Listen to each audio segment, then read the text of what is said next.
안녕하십니까, 이기대 강사입니다. 사회적 협동조합의 이해하기. 이번 강의에서는 사회적 협동조합의 등장과 그리고 사회적 협동조합의 정의, 그리고 사회적 협동조합의 특징, 유형에 대해서 알아보도록 하고요. 그리고 우리나라에서 운영되는 사회적 협동조합의 사례 두 가지 정도를 설명드리고 강의를 마무리해 보도록 하겠습니다. 다양한 협동조합 모델의 등장과 전파. 제목부터 심상치 않지 않나요? 뭔가 다양한 협동조합들의 등장과 전파. 협동조합의 등장은 1844년 우리 19세기에 영국 로치데일로부터 시작되었다고 보시면 될 것 같습니다. 19세기에 로치데일 협동조합이 등장을 하고 로치데일 협동조합이 정말 성공을 합니다. 그 성공함으로 인해서 우리가 겪는 이런 많은 문제들을 협동조합의 운동, 협동조합의 방식으로 우리는 해결할 수 있을 거다라는 게 전 세계적으로 모델이 전파되기 시작하고요. 소비자 협동조합의 유형은 유럽 전역에 확대가 되고 사업자 협동조합의 유형은 독일, 프랑스, 이탈리아를 중심으로 확대되어서 협동조합의 운동과 협동조합이 운영되기 시작했다고 보시면 될 것 같습니다. 신형협동조합은 유럽과 어떠한 북미, 아시아 등으로도 전파됨으로 인해서 우리나라에도 신형협동조합 현재 존재하고 있죠. 이렇게 유럽에서부터 19세기에 시작되었다고 보시면 될 것 같고요. 그리고 농협협동조합은 덴마크와 미국으로 확산되는 이 영국에서 시작되었던 협동조합의 어떤 성공이 전 세계적으로 확산이 되고 전파되었다라고 보시면 될 것 같습니다. 이렇게 협동조합의 운동과 협동조합이 확산되는 이유로는 경제적 약자들이 협동조합을 통해서 어떤 경제적 안정과 번영을 꾀할 수 있었고 그런 것들이 우리 많은 전 세계인들에게 각광을 받지 않았을까라는 생각을 해보고요. 그런 측면에서 협동조합들이 전 세계적으로 확산되었다고 보시면 될 것 같습니다.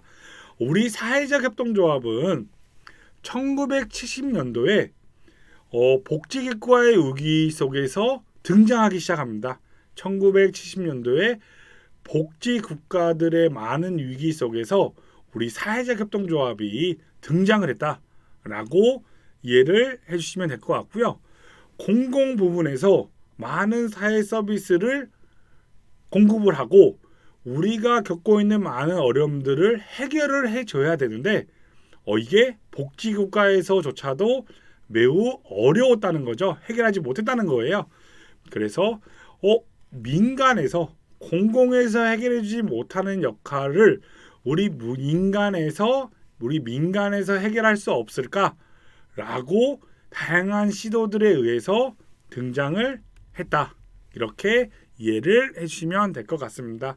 영리를 목적으로 하지 않으면서 영리만을 추구하는 어떠한 우리의 주식회사 형태가 아닌 수익 활동을 통해서 우리 조합원들뿐만 아니라 우리 지역사회 그리고 우리가 겪고 있는 문제들을 해결하는 다양한 비즈니스를 할 수 있는 방법이 없을까라는 고민에서부터 우리 사회적 협동조합이 시작됐던 계기라고 우리는 이해하실 수 있을 것 같고요. 혹시 영화를 좋아하시는 분들은 혹시 위켄 두댓이라는 영화를 보신 적 있으실까요? 없어도 됩니다. 우리 교육을 들으신 분들, 이 수강하시는 분들은 꼭 한번 위켄 두댓이라는 영화를 꼭 한번 관람을 해보시면 좋을 것 같고요. 이 영화는 이탈리아에 있는 안티카 협동조합을 모티브로 이 영화가 만들어졌고 이 안티카 협동조합이 우리 사회적 협동조합이다 라고 이해를 하실 수 있을 것 같습니다. 이에 1991년도에 우리 이탈리아에서 최초로 사회적 협동조합 법이 제정되었고요. 우리나라는 2011년도에 협동조합 기본법이 제정되었습니다. 그런 측면에서 사회적 협동조합은 이탈리아에서 최초 법이 제정되었고 우리 복지국가에서의 어떠한 공공의 사회 서비스를 모든 걸 해결하기 어렵기 때문에 우리가 민간 차원에서 해결할 수 없을까라고 해서 사회적 협동조합이 만들어지고 시작되었다고 우리는 이해할 수 있을 것 같습니다. 사회적 협동조합은 비즈니스만을 목적으로 하진 않습니다. 우리의 목적은 어떤 취약계층들의 일자리 창출과 우리 취약계층들의 어떤 서비스를 제공함을 목적으로 우리가 그 목적을 해결하기 위해서 비즈니스를 하는 형태로 법인이 운영된다고 보시면 될 것 같고요. 이탈리아에서 시작된 사회적 협동조합은 이렇게 영국에서는 공동체 이익회사인 CIC 그리고 포르투갈에서는 사회적 목적 회사인 SFS 이렇게 전 세계적으로 사회적 협동조합이 전파되었다고 우리는 이해할 수 있을 것 같습니다. 우리나라에서는 2011년 12월에 협동조합 기본법이 제정되었고 2012년 12월 1일에 협동조합 기본법이 시행됨에 따라서 우리 사회적 협동조합을 지금 만들 수 있다라고 보시면 될 것 같습니다. 그렇다면 사회적 협동조합은 어떻게 정의하고 있을까? 한번 살펴본다면 협동조합 기본법 제2조 3호에 의해서 우리 사회적 협동조합은 다음과 같이 정의를 하고 있습니다. 지역 주민들의 권익, 복지 증진과 그리고 관련된 사업을 수행하거나 취약계층들에게 서비스를 제공하고요. 그리고 일자리를 제공하는데 핵심이에요. 영리를 목적으로 하지 아니하는 협동조합을 우리는 사회적 협동조합이라고 한다라고 이해를 할 수 있을 것 같습니다. 이 영리를 목적으로 아니한다는 게 수익을 창출하지 말라는 게 아닙니다. 수익이 발생했을 때 우리 조합원들끼리의 어떠한 배당을 나눠주는 행위를 금지하는 우리 사회적 협동조합은 배당이 불가능한데요. 그런 활동을 제한하는 게 영리의 목적이 아니라고 보시면 될 것 같고요. 우리는 어떠한 사회 문제를 해결하기 위해서 취약계층들에게 서비스를 제공하거나 취약계층들에게 일자리를 창출하는 그리고 지역사회에 어떠한 기여를 하기 위해서 다양한 비즈니스를 하셔야 되는 거고요. 수익을 창출하고 그 수익을 통해 우리가 더 많은 문제들을 해결해 나가는 협동조합을 우리는 사회적 협동조합이다 라고 이해를 해주시면 좋을 것 같습니다. 사회적 협동조합은 다중이의 관계자 협동조합의 유형으로 반드시 구성이 돼야 되는데요. 다중이의 관계자 협동조합이라고 하는 건 조합원의 유형 5가지의 조합원의 유형이 있는데 이 중에 2가지 이상의 조합원이 함께 구성되어 있는 이런 형태의 협동조합의 유형을 다중이의 관계자 협동조합이라고 하고요. 우리 사회적 협동조합은 반드시 2 이상의 조합원의 유형에는 생산자, 소비자, 직원, 그다음에 자원봉사 그리고 후원자가 있죠.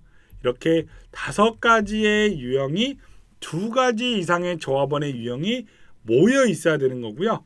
그리고 사회적 필요를 충족하는 것을 목적으로 하는 협동조합을 사회적 협동조합이다라고 보시면 될 것 같습니다. 사회적 협동조합의 특징은 정말 많죠. 다양하게 특징을 다루고 있는데 이 중에 4가지만 짚어보도록 하겠습니다. 사회적 협동조합은 법인격이 비영리 법인입니다. 영리를 목적으로 하지 아니하는 법인이다. 우리 사회적 협동조합의 특징의 첫 번째는 비영리 법인이라는 겁니다. 기억을 해주시고요. 2번째는 설립인가라는 걸 받아야 되는데요. 설립인가는 중앙 행정기관의 장에게 우리는 인가를 받게 되어 있습니다. 예를 들어서 우리는 방과 후 청소년 교육 사업을 하는데 우리의 목적이 무엇이냐면 저소득층의 아이들, 한부모 가정의 아이, 그리고 기초수급 생활자의 아이들에게 양질의 교육 서비스를 제공하고자 합니다. 필요하죠. 이런 취약계층의 어떠한 교육 서비스를 제공하기 위해서 우리는 방과 후 교육 사업을 한대요. 그랬을 경우에 교육부 장관의 인가를 받으라는 겁니다. 이게 설립 인가 신청이고 주사업의 소관 중앙행정기관의 장에게 신청을 한다. 인가를 받아야 된다. 라는 게 두 번째 특징이라고 보시면 될 것 같고요. 그리고 세 번째 특징은 조합원이라고 함은 의결권과 선거권을 반드시 1인 1표를 갖는다. 이게 세 번째 특징이고요. 그리고 네 번째는 배당이 불가능하다. 우리가 1년 동안 사업을 너무 잘하고 비용을 다 지급한 이후에 우리의 잉여가 남죠. 단기 순이익이라고 합니다. 우리의 이 잉여를 우리끼리 나눠 갖는 이 배당이 불가능하다는 특징을 가지고 있다고 보시면 될 것 같고요. 이 자료를 보시면 한 10가지 정도의 특징이 존재하지만 대표적으로 4가지만 설명을 드리고 다음 페이지로 넘어가도록 하겠습니다.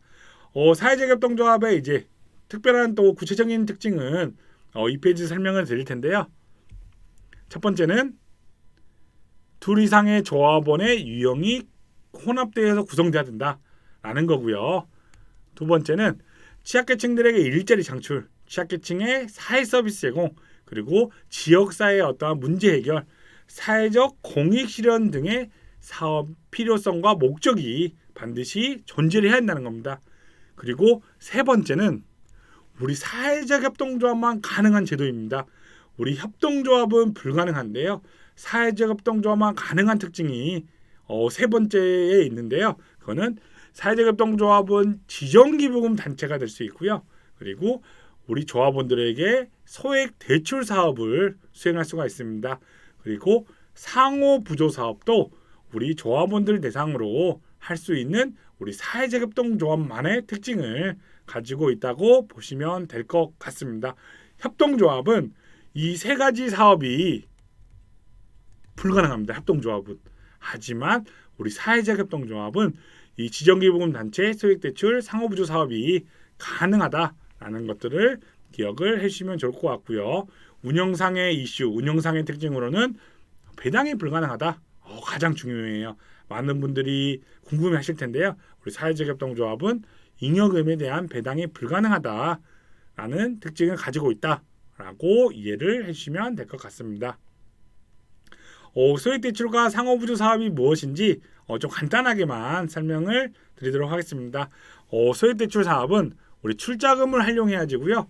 우리 조합원들에게 긴급하게 필요한 생계비, 교육비 어떠한 등의 소액 자금을 대출해주는 신용대출이라는 사업을 우리는 소액대출 사업이라고 하고요.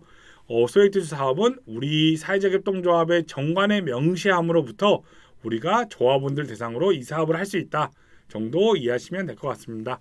상호부조는 조합원 간에 우리의 상호부조를 목적으로 우리 조합원들에게 회비를 걷고요. 그 회비를 가지고 우리 기금을 조성하고 그 상호부조를 위해서 사용되는 이러한 사업을 우리 사회적 협동조합만 할 수 있다는 걸 우리는 기억해 주시면 좋을 것 같고요. 정관에 정한 어떠한 혼례라든지 사망, 질병 등의 사유에 의해서 우리가 상호부조금을 지급해주는 사업, 이게 상호부조 사업이다라고 이해하시면 될 것 같습니다. 사회적 협동조합은 우리가 겪고 있는 사회 문제를 해결하는 목적에 의해서 중앙부처 장에게 인가를 받고 만드는 법인입니다.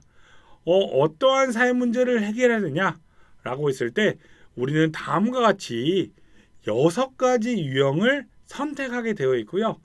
우리는 지역의 어떠한 문제를 해결하겠다. 지역 주민들의 어떠한 공유와 복리 증진을 위해서 지역 경제 활성화, 지역사회 재생 이런 것들을 해결하는 목적에 의해서 비즈니스를 한다고 했을 때에는 지역사업형이라는 유형을 선택하시면 되는 거고요.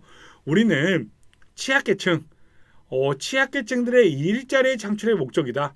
경력 단절 여성, 뭐 한부모 가정, 그리고 55세 이상의 고령자, 취약계층들의 일자리 창출의 목적으로 우리는 비즈니스를 하겠다라고 했을 때에는 취약계층 고용형을 선택하시면 되고요. 서비스를 제공하는 목적이다. 그러면 취약계층의 서비스 제공형. 그리고 우리는 국가나 지방자치단체로부터 위탁을 받아서 어린이집을 운영한다거나 지역아동센터를 운영한다거나 뭐 등등의 어떠한 그 위탁받아서 운영하는 그 사업들이 많이 있습니다. 그럼 위탁 사업을 목적으로 하겠다라고 했을 때에는 위탁 사업이 되는 거고요. 그리고 우리는 너무나 좋은 일을 해요. 우리가 겪고 있는 문제를 해결하기 위한 좋은 일을 합니다. 예를 들어서 환경과 기후의 어떠한 문제가 심각한 문제죠. 이런 것들을 해결하기 위한 어떤 목적에 의해서 비즈니스를 할 수 있습니다. 근데 이게 지역 사업이나 고용이나 서비스, 위탁 사업은 아닌데 누가 봐도 너무나 필요한 문제의 해결이라는 겁니다. 그런 경우에는 기타 공익 증진형이라고 보실 수 있고요. 이 유형을 선택하시면 돼요. 그리고 이렇게 1번, 2번, 3번, 4번 이렇게 1번, 2번, 3번, 4번 이 유형을 두 가지가 함께 혼합되어 있는 경우를 우리는 혼합형이라고 한다. 어떤 거냐면 우리는 취약계층들의 일자리를 창출하면서 취약계층들에게 서비스를 제공하는 목적에 의해서 비즈니스를 하겠다. 이런 경우에는 혼합형의 유형을 선택하시면 된다라고 보시면 될 것 같습니다. 각각의 유형에는 공익사업의 40%라는 어떠한 기준을 충족했을 때 우리가 인가를 받을 수 있는데요. 그 40%의 기준은 각 유형마다 이렇게 각 유형마다 조금씩 차이가 있습니다. 지역사업형만 예시로 설명드리고 나머지 유형들은 우리가 자료로 대체를 해주시면 좋을 것 같고요. 지역사업형의 유형으로 우리가 유형을 선택했을 때에는 판단 기준을 두 가지 중에 하나를 선택할 수 있습니다. 첫 번째 방법은 사업비의 기준으로 선택을 할 수가 있는데요. 우리가 1년이라는 시간 동안 사업을 합니다. 지역사회의 어떠한 활성화를 위해서 그 사업을 한 3가지 정도의 주사업을 하는데요. 사업비가 1억이 들어요. 사업비. 이게 사업비. 근데 이 사업비 1억 중에 우리 사회적 협동조합을 운영하는 전체 사업비 1억 중에 지역사회 활성화, 우리의 주사업이죠. 지역사회 문제를 해결하기 위해서 사용되는 사업비가 7천만 원이래요. 그러면 몇 프로의 비중을 차지하고 있는 거죠? 70%를 차지하고 있죠. 우리는 공익사업의 40% 이상, 우리는 70%를 차지하고 있기 때문에 이런 경우에 우리는 사회적 협동조합의 인가를 받을 수 있다. 판단 기준이라는 겁니다. 이게 40% 이상의 공익사업을 실현했을 때 제가 설명드린 예시는 지역사업으로부터 총 전체 사업비가 1억이었는데 우리는 7천만 원을 사용했다는 거죠. 그러면 70%를 달성하고 있죠.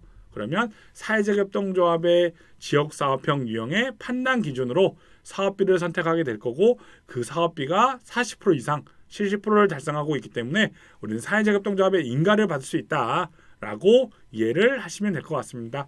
나머지 유형들도 우리가 한번 자료를 보고 충분히 이해가 되실 수 있을 것 같기 때문에 생략하고 넘어가도록 하겠습니다.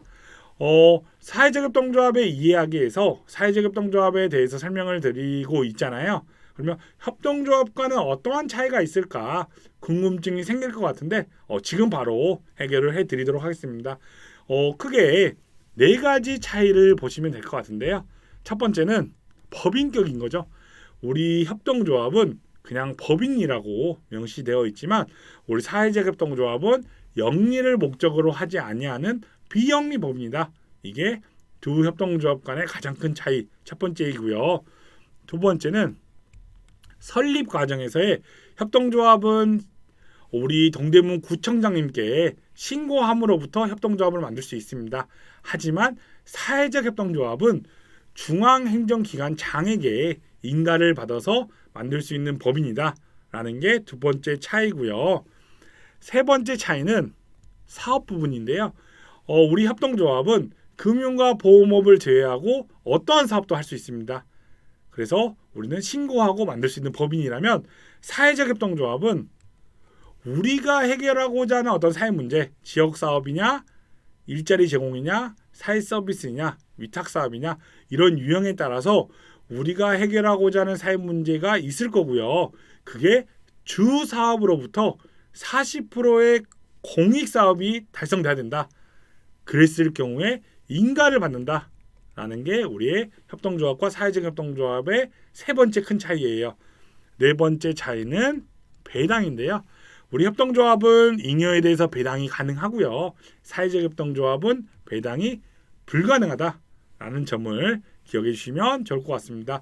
협동조합과 사회적 협동조합의 차이가 무엇일까?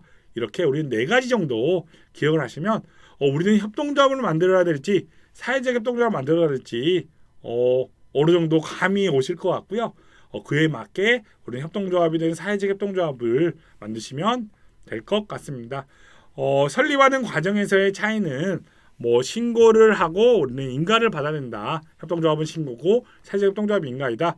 협동조합은 20일 이내에 처리를 해주고 사회적 협동조합 인가는 60일 정도의 시간이 걸린다. 이 정도 차이를 보시면 될 것 같습니다.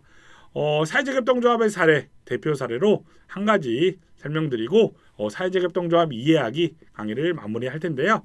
사회적 협동조합의 대표 사례로 사회적 협동조합 드림쉐어링입니다. DS 꿈을 나누겠다는 어떤 목적하에 만들어진 사회적 협동조합이다 라고 보시면 될 것 같고요. 오랜 시간 5명 이상이 모여서 우리는 사회적 경제가 무엇이고 우리가 겪고 있는 문제가 무엇일까 라고 고민을 오랜 시간 했던 분들입니다. 우리가 고민했던 부분은 두 가지인데요. 경력 단절 여성분들의 일자리 문제가 매우 심각하더라. 육아 때문에 회사를 그만두고 다시 경제활동을 하고자 하는 사람들의 재취업이 너무 힘들다는 겁니다. 이들의 문제를 해결할 수 있는 방법이 없을까라는 게 첫 번째였고요. 두 번째는 기후 문제, 환경 문제가 매우 심각한데 우리 구성원들은 국제개발 사업의 전문가분들이 몇 분 계셨던 것 같습니다. 그래서 국제개발을 통해서 우리 환경 문제를 우리가 해결할 수 있는 방법이 있지 않을까라는 측면에서 나무를 심어보자, 수목 활동을 해보자 라는 비즈니스를 하게 됩니다. 그렇게 해서 우리는 국제개발 사업의 어떤 환경 문제를 해결함의 목적과 어떠한 취약계층, 경력단의 여성분들의 일자리 창출의 목적으로 우리는 사업을 시작하게 되고요. 그 사업의 종류는 나무도 심고 여행도 프로그램도 기획하고 어떤 공모 사업도 위탁을 받고 다양한 비즈니스를 하고 있는 사회적 협동조합 드림쉐어링을 소개했다고 보시면 될 것 같습니다. 소개하는 이유는 우수 사례이기 때문에 소개하는 건 아니고요.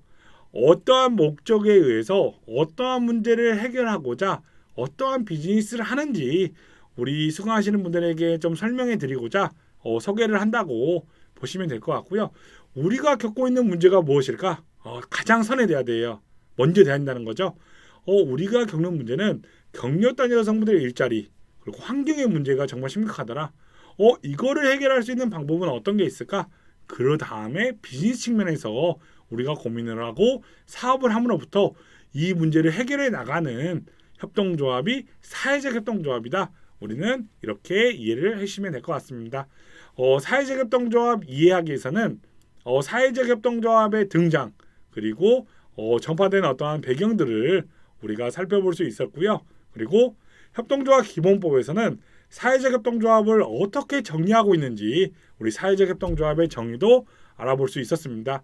그리고 사회적 협동조합의 대표적인 특징들 우리가 확인해 볼 수 있었고 사회적 협동조합의 사례를 통해서 어떠한 목적에 의해서 어떠한 유형으로 우리는 어떠한 비즈니스를 하는지 정도에 대해서 우리는 이번 시간에 알아볼 수 있었다고 보시면 될 것 같습니다.